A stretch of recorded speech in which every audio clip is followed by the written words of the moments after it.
Welcome to the Puck and Pigskin Podcast, presented by Belly Up Sports. Just great sports fans talking mostly about hockey and football, sprinkled with a bit of everything else. Now, here's your host, a Flames fan with a Golden Knights backup plan, Jason Bizik. Okay, joining me now is one half of the Slapshot Sweethearts, Shannon Walsh. Welcome to Puck and Pigskin Podcast. Yeah, thanks for having me. It's been a long time coming. Yeah. You guys were actually one of the first podcasts on the Belly Up Network that I got familiar with.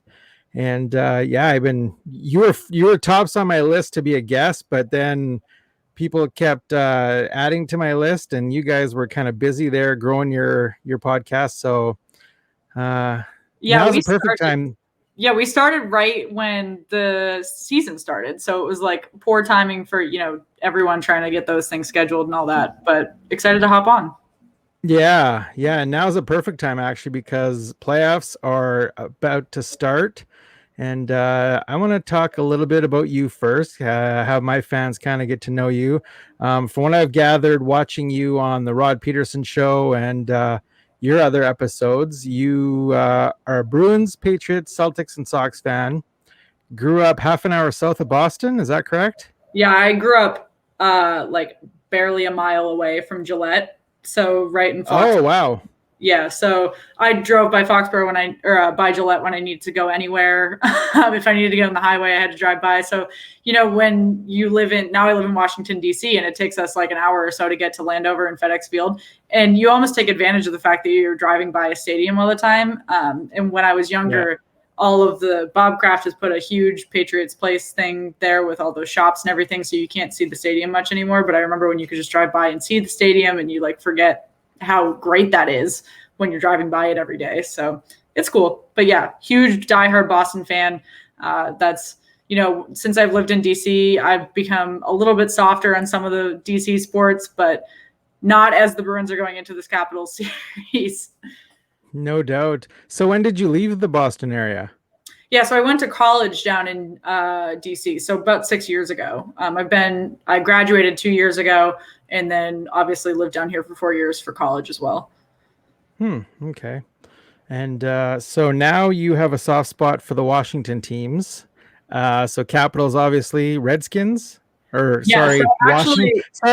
Washington football team. So actually, the Washington football team is probably my favorite of the options. When the Patriots didn't make the playoffs and the Washington football team did, I was a diehard Washington team. I was so excited. They were close to beating the Bucks in that first round game, and we were screaming at the TV just like it was a Patriots game. It was incredible. And the Landover's in the middle of nowhere. FedEx Field is a horrendous stadium, but it's so much fun to go out there because it's, again, in the middle of nowhere. The drinks are cheap. Everyone is tailgating for fun because there's not that many Washington football team fans. So it's interesting, especially because Capital One Arena and Nationals Park are both right downtown. So it's an entirely different experience. You really get to see the full DMV versus just right in the city. Mm-hmm. What about the Nationals? You follow baseball, the Nationals at all? I follow baseball, but I follow the AL East, not okay. So I've been to a Nationals game. That's actually the only sport that I've been to since COVID has happened, just because, you can get Nationals tickets pretty cheap. It was a Nationals versus Diamondbacks game, so I won't say that I had any passion about what was going on there, but it was nice to go to the stadium. I mean, it's a nice stadium, and it's right next to Audi Field, which is where DC United plays, and that's a brand new stadium. It's only 2 or 3 years old, so that stadium's beautiful. So when it comes to baseball, you're watching mostly Boston. Yeah, mostly Boston. Red Sox Yankees is always interesting. The Red Sox are looking far better than I expected them to this year, so that's always good. And so did you follow the NFL draft at all? Yeah. So I watched the draft, at least the first round. I watched till the end. I followed it on Twitter, but I didn't watch the drafts or the rounds after that. Oh God. Nobody could watch all the rounds. You'd age. Right. Thing takes like 3 weeks. No, I'm just kidding.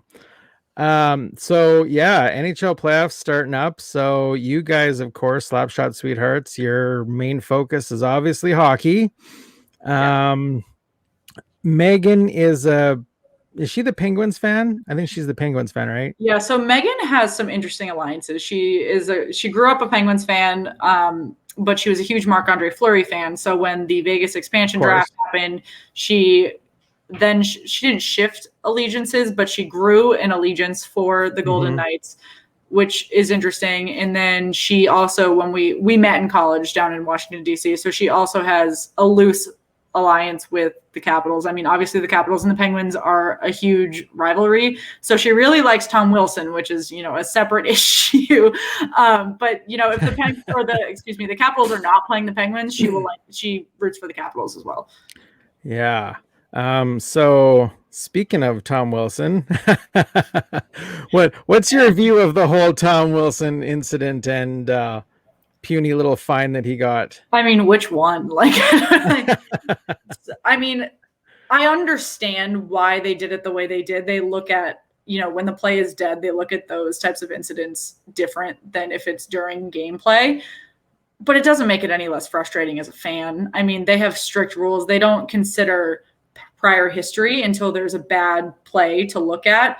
And as frustrating as that is, I mean, Sidney Crosby did the same hit the next game and they didn't review it, but it's because of Sidney Crosby that fans aren't mad about it. It's just because it's Tom Wilson that everyone gets riled up about it, including myself. So it's frustrating to see, but it's also just the way that they do that adjudication. There's not a ton you can do about it. They don't consider what a player has done in the past until the hit is actually egregious enough to look at. So I don't know. Now, don't get me wrong. Tom Wilson, I'm sure, is a great guy off the ice, but on the ice, a whole different story. That's part of the controversy for why the Capitals players defend him, why DC fans defend him, is because he is a huge individual in the DC community. He is always doing charity events. He's always donating money and raising money for whatever local charity it may be. And there is a ton of poverty in DC. So that's really important. And it really is a sticking point for an organization that does not have as much national recognition as an LA team may, or other teams that get, fans outside of their market, where DC is primarily DC local fans. So he really does make an impact in the community, but then you see him on the ice and he gets, absolutely accosted by out of market NHL fans. Yeah, no kidding. I'm wondering if the reason it surprised me that he didn't get a suspension was because they were playing again the very next night, and the league had to know that with Tom Wilson in the lineup the next night, shit was going to go down. So that's another reason I was surprised that he didn't get at least a 1-game suspension just for that game. Yeah, I mean, it's interesting. I didn't watch that game live. I opened Twitter just to see how it was going and saw the 6 Capitals players in the box, and I was like, well, I'm not turning that on. There's no point in me watching their 7th line forward. How many people do you have to have in a box before you got to go into your depths of the locker room? And so I was like, I don't want to watch this. It's obviously a game of, I don't even know how to say it. They weren't playing for the win. They were playing for whatever happened the night before, which makes sense. But at this point, the Rangers were already eliminated. I don't need to see them fight over Tom Wilson. I know what's going on with Tom Wilson. Everyone knows what's going on with Tom Wilson. And I understand why the players need to fight that out. And I actually was just recording with another show that was asking me what Tom Wilson's impact is going to be on the Bruins Capitals series. And I think it's interesting for 2 different reasons. One, the Capitals have Chara, so that's a separate emotional thing. But Tom Wilson, prior to the Panarin-Buchnevich issue, took out Brandon Carlo for 2 months on a bad hit. That's right. Night. Yeah, he only came back 2 or 3 weeks ago. And Brandon Carlo, again, was out, and he was a big significance on our blue line. And now he'll be back for the playoffs. So the Bruins have a lot of emotion there, particularly because Tom Wilson was only fined. He, again, was not suspended. And so that's going to be a huge impact. And then the Bruins don't necessarily have a Tom Wilson or a veteran enforcer. They've got a couple 4th line guys that get healthy scratch depending on the opponent. but they can't healthy scratch them against the Capitals because they need someone to stand up to Tom Wilson. And there's only a couple guys on this roster that can do that, particularly when you consider that Chara's on the other side of the ice. And when playoff Chara gets turned on, you're screwed. Yeah. I personally, I see the Capitals, although Taylor Hall is going to make a big impact in the playoffs, I think. And of course, Marchand is always turned on in the playoffs, and it's going to be a great series, I think. I'd like to see Tom Wilson pound Brad Marchand. That's about. Sorry if that's a soft spot for you. No, I mean, many people will. He was my favorite player. You know, when you're like, you want to be the person that picks the player or whomever, the brand or show people don't like. So when I was younger and I started getting into hockey, I was like, well, I want to be Brad Marchand's fan because no one likes him. But then he grew out of his pest thing, and now he's one of the best left wingers in the league. And I was like, well, I got this jersey when he was getting suspended every 3 or 4 games. So I've had it for a long time, and I've liked Brad Marchand for a long time, and I really appreciate how he's been able to develop his game from, he still pisses people off on the ice all the time, but a lot of it is because he's so skilled and so fast and so small, and he bends over. He's got like a hunchback when he skates, but he makes himself so small that he literally is a rat on the ice because he's like weaving through everything. It's incredible. You got that jersey back when he was a face licker? Yeah. Before that, it's an old jersey. So yeah, obviously the NHL East is your division. So Pittsburgh on top, Washington, Boston, and New York. I think the Islanders are going to be a dark horse in that, not only that division, but the whole playoffs. I think they could go far. It's all going to depend on Pittsburgh's goaltending, I think. Yeah, what do you think? Pittsburgh's goaltending is not great and their defense isn't great, but their offense is fantastic. And the Islanders were a dark horse in the middle of the season because they really propelled themselves to the top of the division, but then they slumped for a while. And the same can be said about the Capitals. The Capitals and the Islanders have both not looked fantastic in the last month or so, but we've had almost a week off now, and playoff hockey is an entirely different thing. I was saying that the Bruins were the top of the division prior to going into the bubble last season, and then they had so much time off, get into the bubble, and they get the bottom seed in the play-in situation they had last year. I have no idea what's going to happen when they have this week off. I mean, the Bruins could lose all of the momentum that they have with Taylor Hall and completely mess up this series against the Capitals.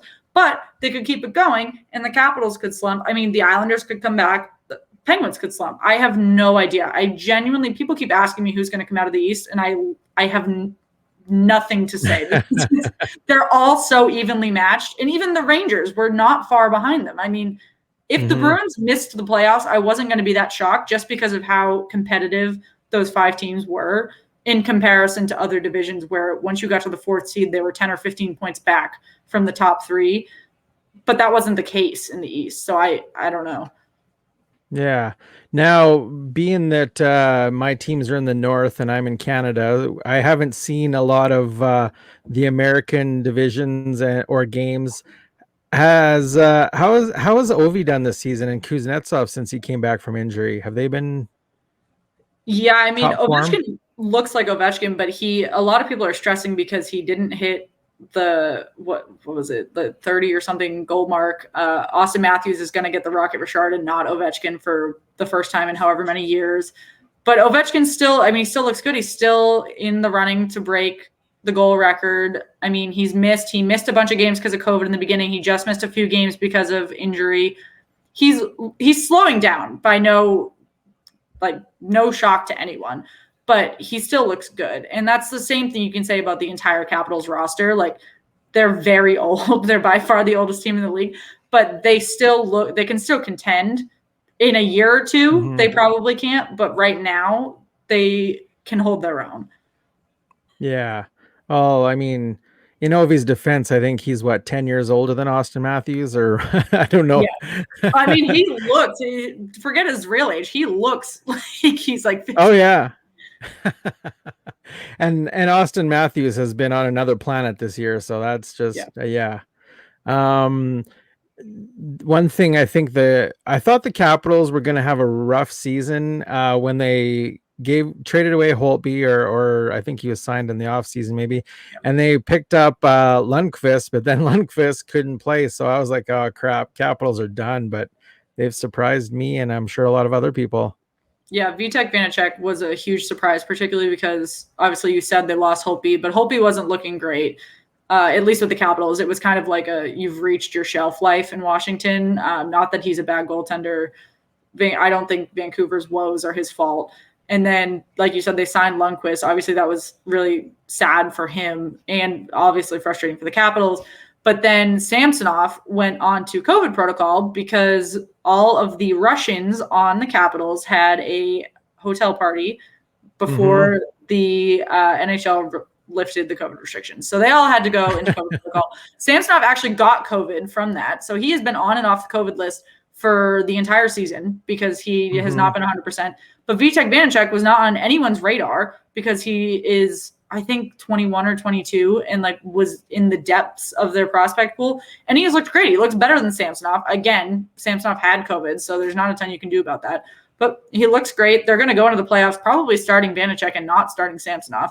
And I mean, you can't, cry wolf until he hasn't done anything bad yet. He hasn't given up any bad games so far. So if there's nothing broke, don't fix it at the moment. Yeah. So now, was it you or was it Megan that had the thing with the Jersey Devil? That was you, wasn't it? Well, we did a mascot ranking when we first started the show. I thought the New Jersey. Who won that, by the way? Who won that? I can't remember. The Devil, because the New Jersey. It was the Devil, right? A massive social media following. Gritty does too, but the Devil actually retweeted our stuff, and so he got a ton of votes. It's surprising how much the Devil has of a following, though, because it's kind of a weird mascot. Like this guy with a weird goatee and a six-pack.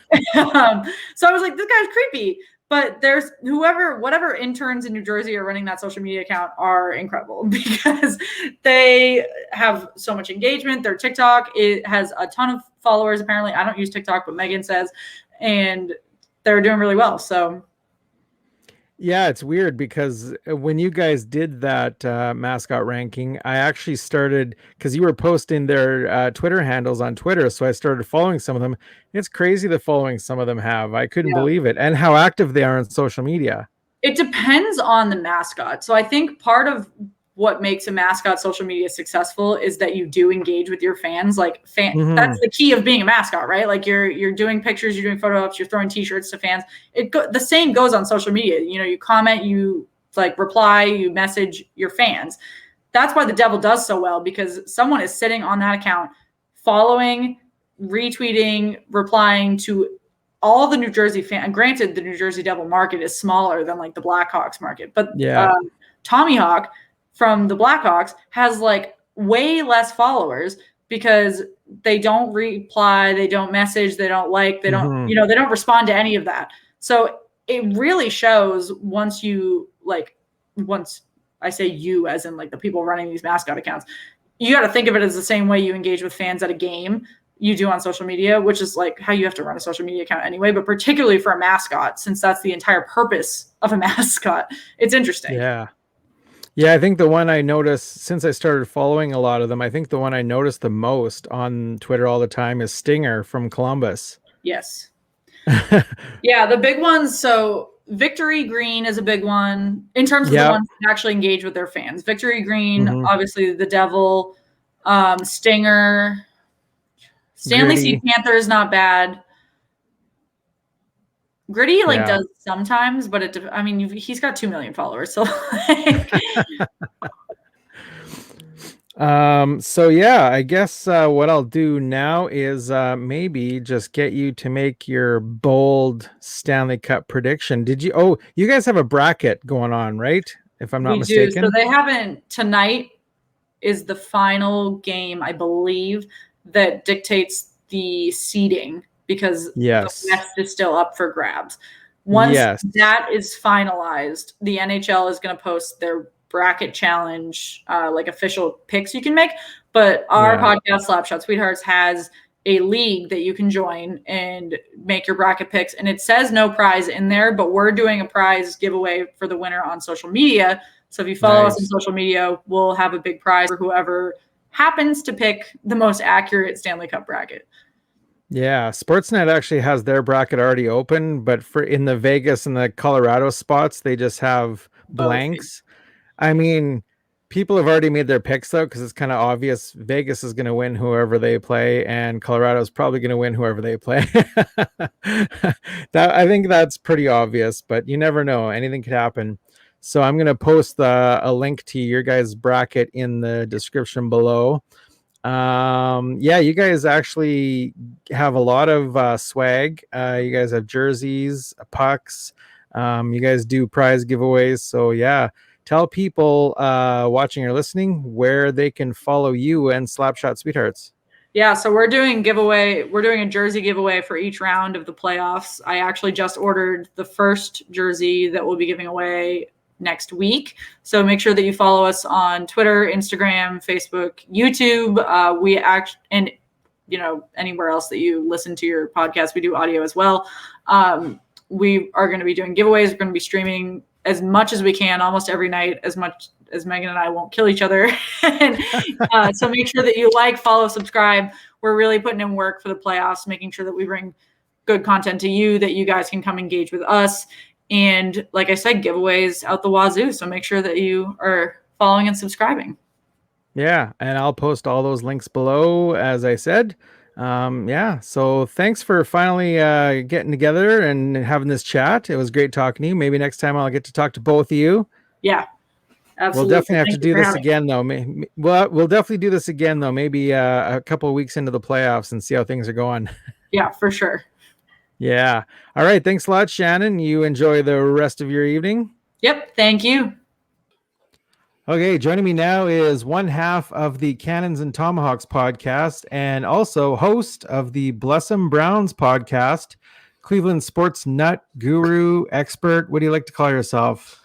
I always say I call myself like a savant of Cleveland sports. I'll call myself a Cleveland savant. Sports savant. Yeah, Cleveland sports, plus the Blackhawks and every other sport that I watch, like soccer, basketball, and all that good stuff. So sports in general, but yeah, if we're talking Cleveland, I'll go with savant. Why not? All right, Cleveland sports savant Zach Martin. Welcome to the Puck and Pigskin podcast. No. Thank you. Glad to be here. Excited to talk Browns. I know we talked about Blackhawks a few weeks back, so it's good to talk about the Browns. So thanks for having me on, man. I'm excited. Yeah, we did chat a lot of hockey, and of course, playoffs are firing up. We're all about the NFL today, though, and I'm going to go back a couple weeks here to the NFL draft and ask you, which team do you think won the NFL draft? I mean, do you want my biased answer, or do you want an unbiased answer on this? I don't want you to say Cleveland for every answer. All right. I won't say Cleveland for every answer, but I mean, I do have to say the Browns did a really good job in the draft. Getting Greg Newsome the second, didn't have to trade up or didn't have to give away assets to get him. They got him at 26 like they wanted. Did move up in the second round to 52 to go get JOK out of Notre Dame. That was a good move for them. They didn't give up a whole lot for that, and they still got Anthony Schwartz and a bunch of other good guys too. So I think they did a pretty good job in the draft. If I had to pick another team that I would say probably did well in the draft, I would have to give a slight nod to the Jets, because they did get some decent guys in their draft. I think they did a pretty good job. I would say maybe the Ravens did an okay job too, for the most part, but I would say the Jets, I think, did a pretty solid job, and even the Patriots. I think even the Patriots did a pretty good job in their draft as well. So there's some good teams I thought did pretty good overall in terms of positions that they needed to go get. Now, who do you think besides Green Bay screwed themselves in the draft? The Steelers, because for whatever reason, like, I know Najee Harris is supposed to be really good, but you don't really go for a running back round one. I mean, he was the first running back off the board, And I mean, if you're looking at how the NFL is now, where running backs aren't really necessarily a super necessity move to go get. I mean, you do want to get guys. I mean, look at the Browns. They got Nick Chubb in the second round. I mean, Kareem Hunt was a first round pick, but this is like when, the running backs were a little bit more favored. Now it's kind of like you can kind of give them in the first round, maybe towards the end, but more so that's maybe like a second round pick. So, like I said, Najee Harris is good, but first round though, I maybe could have waited to get a running back later on, but it is what it is. But I would definitely say probably the Steelers. I think the Bengals kind of screwed themselves a little bit because I don't know why you don't go for an offensive lineman to help Joe Burrow, so you go for another receiver. Mm-hmm.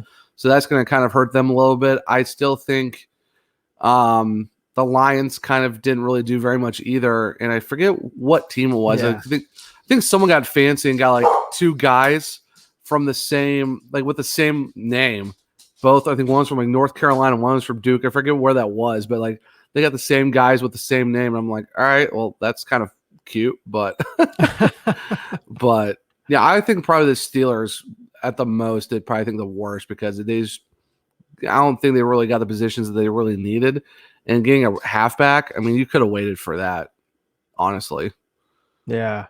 Is there which player do you think won the NFL draft? Which player do you think fared out the best?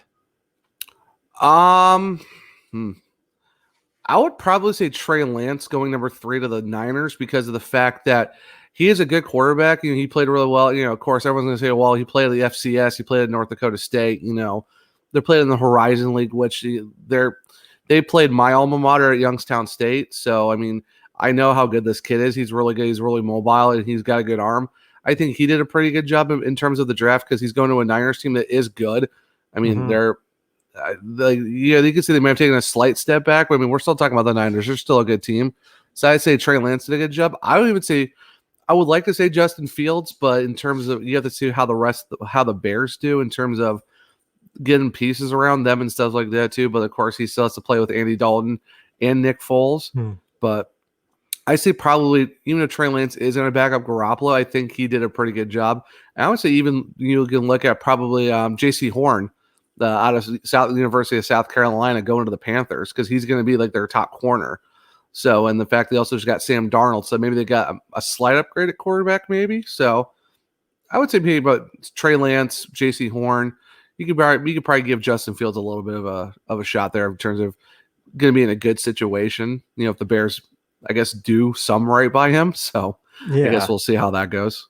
Yeah, speaking of Andy Dalton and Fields, I saw a question on Twitter today, poll question, who is going to be the starter game 1? Will it be Dalton or Fields? What do you think? As an Ohio State guy, I would love to say Justin Fields because I know how really good he is and the fact that everyone kept saying he's not that great, which is like, okay, he had a really good, touchdown to interception ratio. He had a bunch of yards. Like he played really well at Ohio State. I would love to say him. But I can kind of see where the Bears might go with Andy Dalton because they did, quote unquote, call him QB1 before the draft. I mean, and they are paying him like $11 million to be their starter. So I would say it's probably going to be Andy Dalton, but I wouldn't be surprised if you see Justin Fields at some point in the season become the starter if Andy doesn't get the Bears onto a good start. And the crazy thing is they still also have Nick Foles. So they're putting I think 29. I think it's almost like $30 million into 2 quarterbacks, and one of them is not Justin Fields. So, yeah, it's an interesting situation in Chicago. Yeah, I think that they're going to start with Dalton as well. It's kind of a similar situation to what the Dolphins did last year with Tua, where Tua didn't start the season, but of course he finished the season. Was there any surprises to you in the draft? What was the biggest surprise you think? I would say kind of Mac Jones falling all the way to the Patriots because you hear going into the draft, they're like, oh, Mac Jones isn't going to go 3, he's going to go to the Niners, or like they're talking like, oh, Carolina might go for a quarterback and stuff like that, and they see Trey Lance go to 3, you get to Carolina, they go for J.C. Horn, and then you're still waiting and waiting. You're like, oh, okay, well, where's Mac Jones going to go? Because almost everyone's saying, oh, he's definitely going to the Niners, hands down. And he fell over to the Patriots. You're kind of like, well, I guess the Patriots did have a good backup. But yeah, that was a huge surprise to me that he went that far. And I guess I guess going back to the Bengals, not picking up Penei Sewell as the offensive tackle for them. Like they go with a receiver, and it's like, okay, yeah, they got another weapon for Joe Burrow, but like I said earlier, kind of hard to throw your receivers if you got no offensive line. So I think going to receiver instead of offensive tackle for the Bengals where they was kind of a little bit of a shock too. It was kind of like a head scratcher of like, why not get protection in a position that obviously last year you knew that was a position in need. Mm-hmm. Mm-hmm. Now you kind of touched on this already, but are you happy with the Browns picks? Oh yeah, I'm very happy with the Browns picks. I think, I think they did a phenomenal job. Like if you look at every pick throughout the round for every round of the draft, I mean, you get Greg Newsome the second, didn't have to do very much of moving up to get him at 26. You kind of waited for him. You go get JOK out of Notre Dame. At 52, you did move up to get him. Anthony Schwartz, the speed burner out of Auburn. 4.2 40, probably the second fastest ever 40 speed going into like any type of draft. Tommy Togiai, the defensive tackle out of Ohio State, he's a really good pickup as well. Tony Fields, the linebacker out of West Virginia, he did start his career in Arizona. He's got like 300 tackles in his career. Like the dude is a tackle machine. I mean, if you look around, like I think they did a pretty solid job. Even Fenton, the running back / receiver out of UCLA, the dude's he started his career as a receiver, converted to a halfback, but he's a good guy that you could probably use as a RB3 or RB4 that you can use later down the road. But I think he'd be a really good guy too. And I think overall, I mean, I think the Browns did a really good job of getting almost kind of steals in almost every round and getting depth in positions they needed, and also added a lot of speed and versatility. That's what I think is what kind of hurt the Browns defense last year, was just they didn't have the versatility and the speed to stop guys like, Lamar Jackson and all these other mobile quarterbacks, and just being able to, stop guys in the middle, because that's where the Browns got hurt the most, was in the middle of the field. Now you got, thumpers in your middle that also are fast and go from sideline to sideline. So basically what the Browns did was get speed, and more speed, and a lot of versatility in a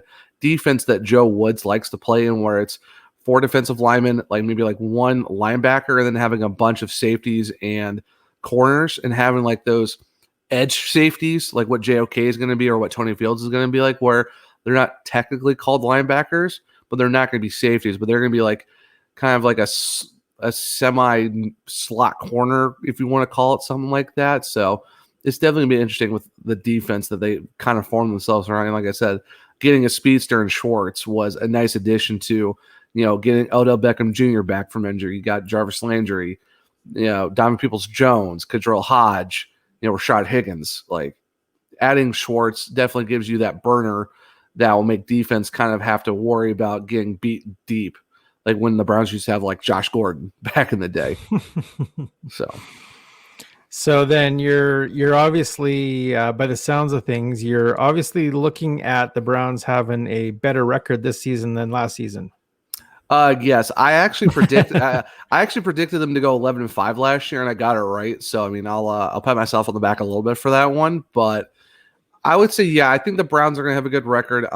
In my article that I did for Belly Up Sports, first article is the shameless plug. No, a little bit of a shameless plug, because being the new Browns beat writer, so big things out to Belly Up for giving me that position and stuff like that. But I predicted them to go 13-4 this year. Now, will they win a division? I hope, but we also still have the Steelers, and we still have the Ravens, who also got better as well. So it's kind of like it's going to be either the Browns or the Ravens that might win the division. I would love to say Browns, but we're going to have to see how the Ravens do in their schedule as well, outside of the 2 games that we have in week 12 and week 14 with the bye week in the middle for the Browns. But I see them going 13-4 and making a deep playoff run. I would say at the least I'd be happy with moving into the AFC Championship game and then going on from there, because all I really want from the Browns is just to build on the consistency of this team. Because I mean, back in 2007 we went 10-6, but then struggled until we got Baker. So for me, it's like I've seen this story before. We had a really good season, but we had nothing after that. Now I want to see them continually build off a really good season like we had last year. So if we go 13-4, at least make the AFC Championship game, I consider it a good season for the Browns. So I'm trying to be more. I'm trying to be more realistic. I'm not saying Super Bowl or bust, but I'm trying to tamper my expectations to not get overzealous. Will I be happy if they do win it? Of course, but Obviously, yeah. But trying to stay somewhat realistic to the how it's the Browns. I want to try to make sure that I'm not putting them too high. Like I said, all I want is consistency for the Browns at this point. Yeah. So, have you been a Browns fan your whole life? Oh yeah, I'm from Northeast Ohio. I'm from, I was born in Warren, which is outside of Youngstown, but I'm technically from Ravenna, Ohio, which is about half hour outside of Akron. So yeah, I've been a Browns fan my entire life. My dad was a Browns fan. His dad, everyone on my dad's side of the family. My dad actually used to cover the Browns and the Indians and the Cavs back when he was with the Record Courier out of Ravenna. So yeah, he was a sports writer when I was a kid and stuff like that. So I remember going to Old Richland Coliseum where the Cavs used to play, and even went to a couple of games at the old Municipal Stadium when I was like really young. Of course, I can't remember any of this, but but no, I've been a Cleveland fan my entire life. So yeah, I've ride and died with the Browns for 30 years now. So it's been in existence as a Browns fan. So do you attend many games then before COVID, of course? I've been to, I want to say about 5 or 6 Browns games, moving around a lot. Didn't really get a whole lot of chances to see them in person at the stadium, and stuff like that. But I went back to Ohio for college. I was living in California and graduated from California and moved back up to Ohio and went to college there. So I went to a lot more Browns games then. Now living in South Carolina, can't really do that very much. If they come closer down here, I'll try to go to a road game if I can. And of course, if I ever get a chance to go back up to Ohio to see family, yeah, the Browns are definitely on the list of the stuff I need to do for the week I'm up there. So I try as much as I can to go see Browns games. So, but I still watch them every Sunday.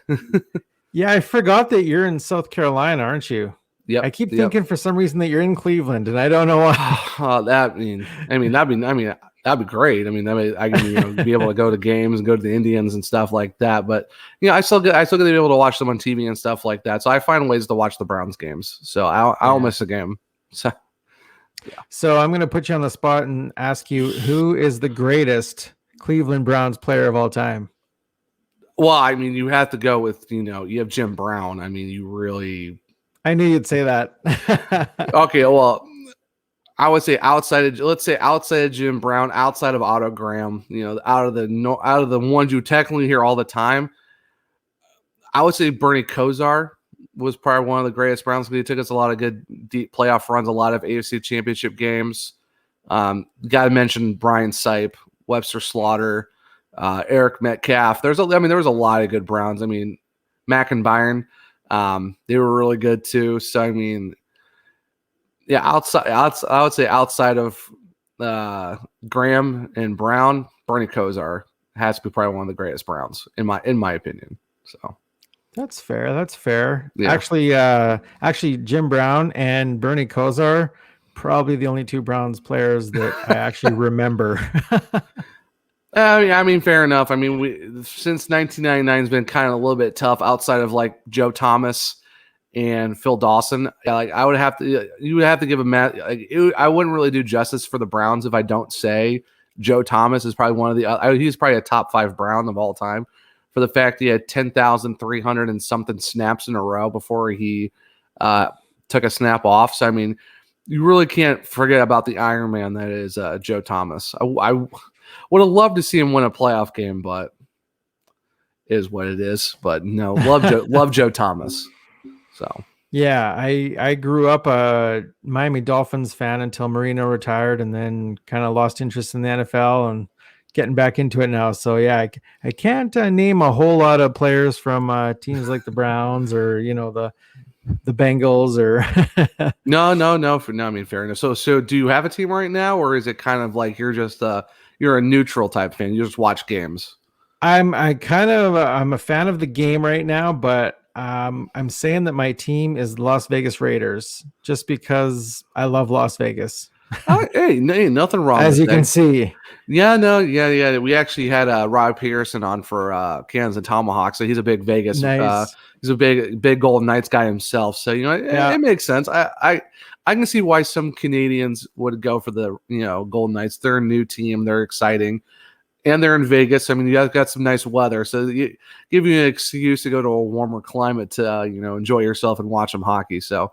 Yeah, Raiders make sense. Yeah, can't fault you for that one. I'll give it to you. I'll allow it, as they would say from community. I'll allow it. So since we kind of started talking about hockey, let's get some predictions from you on hockey. What do you see happening? Who's going to take the Stanley Cup this year? Carolina Hurricanes. They're my dad's team, and they're my second team because we used to live in Raleigh and went to a lot of games and stuff like that. We actually were at Game 6 of the Cup Final, or Game 7 of the Cup Final back in 2006. So Against that's Edmonton. Against Edmonton. So that's me and my dad's bonding team because, like I said, we used to live there for a good number of years. So going for the Hurricanes to take it this year. I'm hoping Carolina, Colorado, or Carolina, Vegas as a final. That'd be a fun final, if that's possible. I don't know how the seedings would go once they get to the Final Four, but if we get Carolina, Colorado, or Carolina, Vegas, I'd be all for that. That'd be a fun Stanley Cup final, in my opinion. But I guess we'll see. Yeah, I'd have to say Vegas, Colorado, probably Carolina, or even Florida could come out of. Oh yeah, for sure. But there's so many strong teams. It's hard to. Oh yeah, for sure. It's hard to even guess. Yeah, of course, Toronto, Edmonton, they're also really good teams as well. The East, I think any one of those four teams can come out of the East, but I think, are they strong enough to go do something? I'm not really sure. It's kind of like a toss-up to see. I guess whoever comes out of the East, I think they're still going to have a hard time facing one of the other teams that could come out of the North, the West, and the Central, because, the fact that Colorado, Vegas, and Carolina all going for the President's Trophy, and Toronto and Edmonton also had really good seasons. It's going to be kind of tough for any East team to stack up. I mean, it's hockey. Anything can happen, but I would say probably the Eastern Division probably has I think they have the hardest road possible to make the Stanley Cup, because they still have to go through their division and then the gauntlet of who are they going to face in the semifinal out of the other three divisions that are pretty much stacked from the 3 to 1 seeds. Yeah, no kidding. So, let's talk a little bit about your podcast, Okay. Bless 'em Browns. Yep. Is this a new podcast, or is this one you had going on for a while? I had it going on for a little bit. I did 3 episodes back in January and February. Had to take a small break just because a lot of stuff was going on. So I, just for my mentals, I had to take a break, take a quick step back and stuff like that. And kind of, Cans and Tomahawks was getting a little bit, we were picking up steam and stuff like that. And I didn't want to spread myself too thin, and plus with work going on, I kind of didn't want to, make it too crazy. Then about 3 weeks ago, I was thinking it over, figuring, what, I kind of have more time now to kind of get a back going. There's a lot of stuff going on. The draft's coming up, and I'm like, and from the first 3 episodes, it seemed like everyone was liking what I was doing. So I'm like, I'm gonna jump back in, see what I can do about getting that back rolling. And just recorded. As I guess when we're recording this episode, I just recorded episode 6 today. Should be up later on this afternoon. But it's been fun getting back into it again. Had a couple really good guests, and I'm looking forward to talking with more Browns fans and being able to keep this going and go through the season and stuff like that. So it's been a project since about January, with probably about a couple month break just to get everything kind of settled down, outside of the podcasting. So, yeah, well, that's good. I hope it takes off for you again, and you get to have some good conversations with some good Browns fans. Yeah, Browns fans. I'm definitely interested in trying to get other fans from other teams on too. Whenever who we're playing on the schedule, and we got Arizona, the Chargers, we got the Bears, Ravens, Steelers. I want to see if I'm able to get a guest on from every team for the week that we're playing them. If not, so be it. But I definitely would love to try to get more collaborations from other fan bases on the podcast. Especially when the Browns play them that week. Then maybe some more off-season stuff. Maybe next off-season, try to have other fan bases on, just to be able to talk to them and get their perspectives on their teams and get their perspective on the Browns as well. So definitely a lot of ideas floating around of what I want to get done with this podcast in terms of not just talking to Browns fans and, Browns players and personalities, working with the team or around the team, but try to get other fan bases involved too, make it, a little bit more exciting in terms of, being able to bring the whole NFL into talking about the Browns and get their perspectives on the team other than just Cleveland. Spread the Zach love around. Exactly. Yeah. You gotta get that networking in. You know how it is. How it is, Jason. You gotta get that network going. You're going to have to get yourself a Browns flag for that background now. Yeah, I'm going to have to, man. I gotta get one, maybe add it over here a little bit somewhere. Yeah. Or replace that when it's time for Brown season. I'm going to have to work on that this summer, trying to get that replaced since hockey season's over now. Yeah. Gonna have to get a Browns one for sure. All right. Well, I'm going to put it down in the description, of course, of the video and the audio, but tell everybody where they can find you, where they can find your podcast. Plug yourself. Yeah, no, appreciate it. Yeah, so you can find me personally at CLE Zach. Pretty simple. You can find me on there. DM me, mention me, whatever. I'm fine with it, whatever sport it is. Browns, baseball, hockey, whatever. If you want to bring the smoke, bring it. It's all right. I can handle it. And then bring the heat. Bring the heat. You can check out my podcast at Blessum Browns podcast. I've been podcasting so much the last 3 days. I'm like in 5 hours of sleep, I'm losing it. So Blessum Browns. You can check us out on there. We're all on all podcasting platforms: Spreaker, Spotify, Apple Podcasts, iHeartRadio, wherever you can find it. We're on there too. Also check out my other podcast, Cans and Tomahawks podcast with my buddy Alex.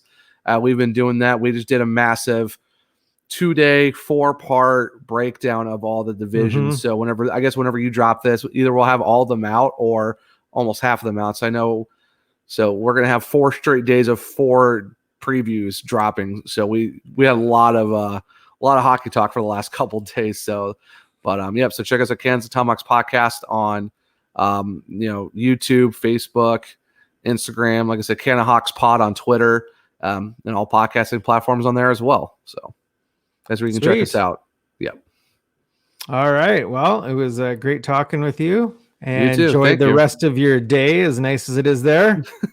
Thanks. I definitely want to hopefully you have a good rest of your day too. And thanks again for having me on, Jason. It was a lot of fun talking no Browns. Worries. Anytime. I love talking to my fellow belly up people. There you go. Okay, can't go wrong with that, right? That's right. Appreciate it. Have a good one, Zach.